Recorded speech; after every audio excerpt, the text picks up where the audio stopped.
अच्छा जी, इतला आ गई है, इमरान खान साहब जलसागाह की तरह रवाना है, पहुंच रहे। अच्छा, आज इमरान खान साहब की, हाँ, वो डीजे कह रहे हैं वहां पे भाई, डिश ऑपरेटर, सैटेलाइट ऑपरेटर जो है, क्या नाम है जी उसका? अब्बास। अब्बास डिश ऑपरेटर को वहां रोका हुआ है, उसको आने दें। उसकी वजह है कि आज पाकिस्तान और इंग्लैंड का क्रिकेट मैच है, और क्रिकेट मैच है इमरान खान की तकरीर के बाद।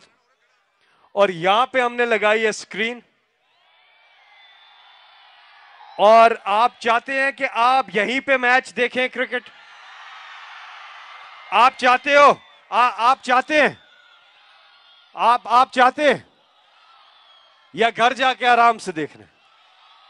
चलो घर जाके यहीं देखना है। तो भाई फिर अब्बास को आने दें, और वो आके यहां पर, जैसे ही इमरान खान साहब का खिताब खत्म होगा, उसके बाद क्रिकेट मैच शुरू हो जाएगा। और क्रिकेट मैच में 3 मैच जीते हैं पाकिस्तान ने, और 3 मैच जीते हैं इंग्लिस्तान ने। तो आज है फाइनल, और इंशाल्लाह दुआ है कि पाकिस्तान जो है वो कामयाब हो, पाकिस्तान टीम जीते। तो कौन स्कोर करेगा आज? रिजवान, बाबर आजम? इंशाल्लाह सबको करना चाहिए। मैच आपको दिखाएंगे यहां पे बराह रास्त, इंशाल्लाह जी, इंशाल्लाह।